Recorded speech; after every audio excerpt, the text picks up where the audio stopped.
Hi, just wanted to jump on. I got notification from my neurology office about an hour and a half ago that my Octave test results were in, and I wanted to share those. I wanted to go over what the Octave test is, and it is developed by Octave is the name of the company, and it's called the MS disease activity test that measures a level of 18 proteins in the blood. I have something pulled up from the Multiple Sclerosis News today that gives a little summary of what the test is about. So, the proteins were selected based on analysis of more than 1,000 candidate proteins in the blood samples of thousands of patients. And based on the proteins levels, algorithms calculate the overall disease activity score, along with subscores relating to four different disease processes. That is immune activity, inflammation in the nervous system, myelin biology, and nerve fiber damage. So, this is one of the first biomarkers available to multiple sclerosis patients that is a blood test.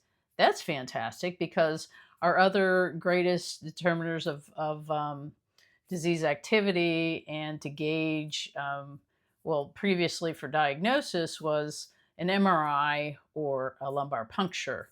So this is a very streamlined way to understand where somebody is. It is not used for diagnostic purposes, but to measure disease activity. So how the test is, the results work is um, a score. They score from 1.0 to 10.0, indicating the level of multiple sclerosis disease activity in a patient, with categories of low is between 1 and 4, moderate is 4.5 to 7, and high is 7.5 to 10. And based on a combination of the 18 protein levels measured in the blood, essentially a higher score signifies greater disease activity. So the higher the score, the greater they know that there is some disease processes occurring. And as a matter of fact, they go on to explain it in here. Um, I do like this article. Let's see. So, people with a moderate to high MSDA score were more than four times likely to have at least one inflamed lesion compared to those with a low score. Statistical tests showed. Patients with a high MSDA score were more than 20 times as likely to have two or more lesions. People treated with high efficiency multiple sclerosis therapies, such as anti CD20 antibodies or Tysabre, tend to have lower MSDA scores than those on lower efficiency therapies. Um, yeah, so my test results, the doctor just shared with me through my portal, were a 3. And I feel extraordinarily grateful to learn I had such a low score. And here is his message to me. He said, your Octave results came in with a very low score of 3. Generally, this indicates disease activity is well controlled with a minimum or minimal likelihood of radiographic worsening. So that's what somebody who has MS wants to hear.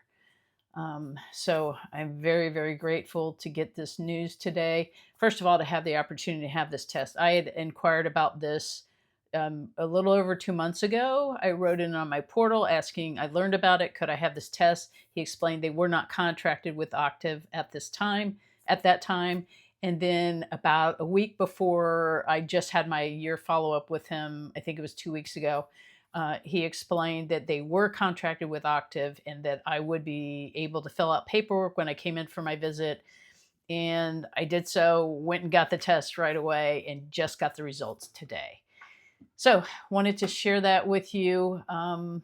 There is more I'd like to share about that, in that the neurofilament light chain. Oh, well, here it says, um, that's included within this test in the neurofilament light chain is a blood marker that I did get when I went to Mayo Clinic in last April, April 2024. And my levels on that were normal. So again, I got, good news with that marker. And so that's the good news I have for today.